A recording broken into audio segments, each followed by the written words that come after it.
Hey y'all, welcome to another episode of the Skull Mug. And boy, is this going to be a good one. It's going to be a spicy take today, I can tell you that. First off though, on this episode we're going to be drinking a beer called, get this, Brohemian Raspberry. Indeed, it's a Queen themed beer. I love this tattoo-esque art that is on the can here. Like the skull getting stabbed with a spear surrounded by what's meant to be like droplets of blood, but obviously because it's raspberry it's more like, it's like a raspberry exploding, I guess you could say. And I also like the font, like you got the flaming Y there at the end, and it's just a really awesome design for a can art, so I really like this one. It's a Saison, of course, raspberry Saison, Saison au framboise. Probably horribly pronounced that. I mean, my French is still not very good. But I'm really looking forward to trying this one because I am quite a big fan of Saisons. It's, basically raspberry Saison dry hopped with Barbe Rouge hops. And it's done by Brasserie Mille Îles, which is located in Terrebonne, Quebec. And that's basically all the information on here. It's 4.7%, so I mean it's not too heavy of a drink for today. So let's pop this baby open. It actually looks red, like the foam is red, so that's already a great sign. And we shall pour.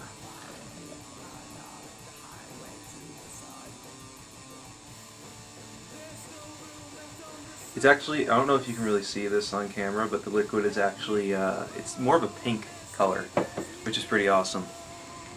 Oh my god, and it smells fucking strong as hell too. It's very, very strong with raspberry scent. So this is going to be probably a pretty sweet beer, I'm guessing, but cheers to you guys, cheers to everyone who's out there, watching my videos. I do really appreciate it. I don't put like a whole lot of effort into these videos. I know part of that is because I like doing this kind of thing like off the cuff when I feel like it without very much planning, and also because like my camera's a piece of shit. But I am saving up to get a what do they call it? A more modern camera, DCLR I think is what they're called. Yeah, DCLR camera.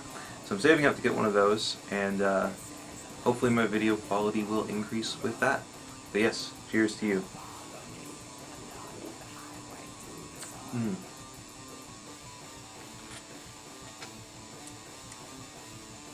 It's pretty good. Though I will say, the scent is stronger than the taste. Like when you open the can and when you're pouring it, it's like it just like hits you like fucking raspberries, right up straight up your fucking nostrils. But drinking it, it's nowhere near as strong as I expected it to be.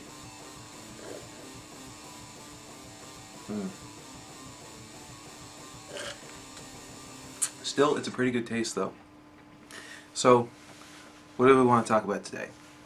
Well, what I want to talk about today is one of my favorite things in the whole fucking world, and that is pissing off the puritanical, morally righteous, saber-rattling,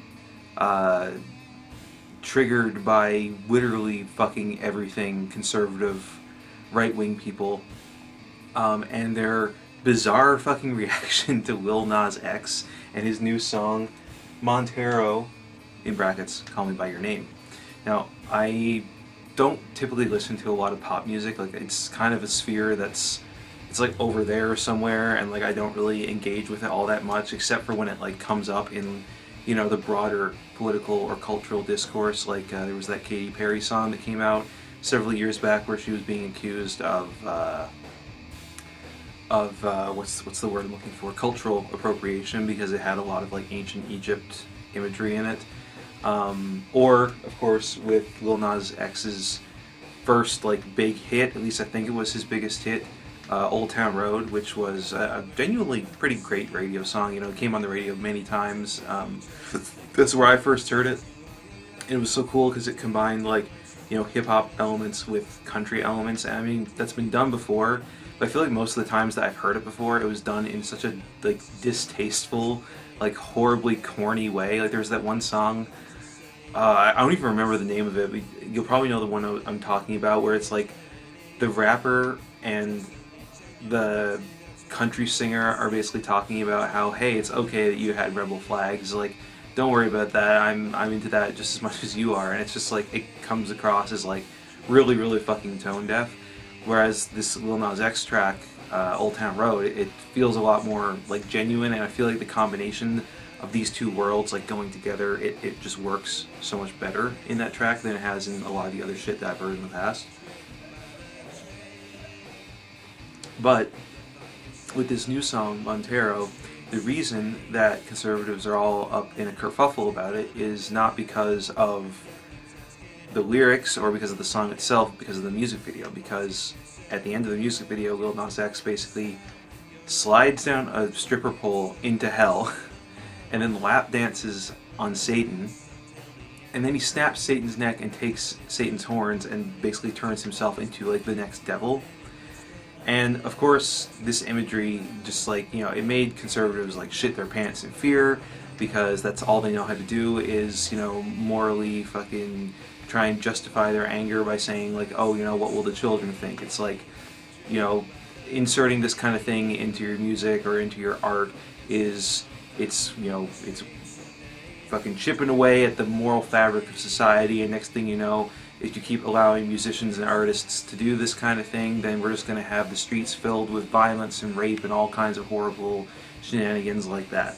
And that's like basically their talking point, right? It's always been, think of the fucking children. But what fucking irritates me so much about this is that it just reminds me of the shit that happened, like, you know, back in, like, this kind of thing has happened like throughout Western history for like decades and decades and decades at this point. It's always the same fucking people doing it every fucking time. You know, back in the 50s you had McCarthyism, where the big boogeyman at the time was communists, and of course communists end up being the boogeyman throughout most of that period of time, throughout the entirety of the Cold War. But during the McCarthy period, that very specific period of time, it was like you had the religious conservative right wing in the United States and to a lesser extent in other Western countries, basically, you know, putting a target on the heads of communists. And then when you get to the fucking 60s and 70s, you get the Satanic Panic, and like you can find police training videos from like the 70s and 80s where it's like, you know, there are these videos with I guess like inspectors or investigators telling other cops or like cops in training, this is what you do when you find satanic imagery. There's like so many examples of infomercials and shit that you can find that say like, oh, if your child is engaged, if you notice these like warning signs, and it's like, you know, it's like superimposed over like a pentagram and shit, and the text reads like role-playing games, satanic imagery, comic books, heavy metal music, and all that kind of stuff. And it's like, it's the same people then that were talking about this shit. And then you go to heavy metal, and it's like, this is where like it affects me personally, you know, because like growing up in a super strict religious conservative household, when I started getting into metal when I was around 14, 15 years old, which would have been around the year 2007, 2008, it was really scary to my parents, and like they didn't understand it, and to a degree they don't understand it today. But like I used to get like really, I hesitate to use the word oppressed, but I feel like the fact that I was getting into this kind of stuff led me down like this road where all the authority figures in my life were basically like shitting on me like constantly. And you know, you had the stuff like the Filthy 15 with Tipper Gore, Al Gore's wife, and like the Parents Music Commission, I forget the name of the exact organization, and how they were saying that bands like, you know, Twisted Sister and Judas Priest were like eroding the moral fabric of society because they were influencing children to worship the devil.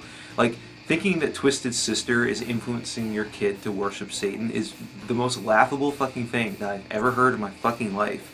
And then you talk about Judas Priest, and there was that whole trial where like people thought that Judas Priest was putting like messages in their music and like backmasking it so that like it was a subliminal message telling people to kill themselves. It's like, why would you do that? Why would you want your fans to hear your music and then kill yourself if you're not some fucking like you know, 15-year-old Norwegian black metal edgelord living in fucking, I don't know, Bergen in 1993. You know, like that's what that kind of person wants, sure. But like the broader metal culture, especially a band like Judas Priest, who were like really big at the time. You know, they had like huge hits like You've Got Another Thing Coming and Living After Midnight and Breaking the Law. Like, these are massive songs that like most people have heard of. So why would a band of that level want their fans to die?